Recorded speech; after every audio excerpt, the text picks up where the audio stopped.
আসসালামু আলাইকুম সবাইকে, আশা করি সবাই ভালো আছেন। আলহামদুলিল্লাহ আমিও ভালো আছি। তো আমি আজকে মাছটা কিভাবে রান্না করব পুরো ভিডিওটা আপনাদেরকে দেখিয়ে দেবো। এখানে মরিচ বাটা, পেঁয়াজ, আদা রসুন বাটা, হলুদ, তেল, লবণ সবকিছু দিয়ে আমি হাতের সাহায্যে মেখে নিচ্ছি সুন্দর করে।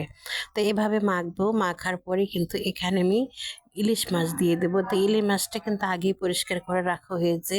এখন আমি দিয়ে দিচ্ছি, এখানে দিয়েই তো মেখে নিচ্ছি সুন্দর করে। সুন্দর করে যখন আমার মাখা হয়ে যাবে, ঠিক এখানে আমি এখন কাঁচকলা দিয়ে দেবো। কাঁচকলা আর ইলিশ মাছ একসঙ্গে রান্না করলে ভারী মজা হয় খেতে। তো ইলিশ মাছ অবশ্যই সবগুলোর সঙ্গে যায়, কাঁচকলার সঙ্গে একটু মনে হয় বেশি যায়।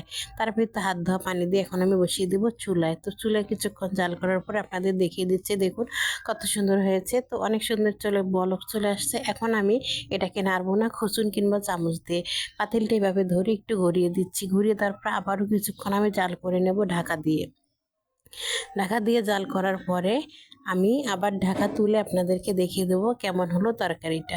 এই তো তরকারিটা আমার প্রায় হয়ে গেছে। এখন একটু ধনেপাতা দিয়ে সুন্দর করে জাল করে নেব। আবারও জাল করা শেষ হয়ে গেলে, যখন সুন্দর করে জাল করা হয়ে যাবে, ঠিক তখনই কিন্তু আমি নামিয়ে বাটিটি নিয়ে আপনাদেরকে দেখিয়ে দেবো কত সুন্দর হয়ে গেছে আমার তরকারিটা। তো যার কাছে ভালো লাগবে অবশ্যই আমাকে ফলো করে দিবেন। আর যার কাছে নতুন ভিডিও গেছে তারা অবশ্যই তো ফলো করবেন। আর যারা পুরান বন্ধু তাদেরকে অসংখ্য ধন্যবাদ আমার ভিডিও দেখার জন্য, আমাকে সাপোর্ট করার জন্য সব সময়।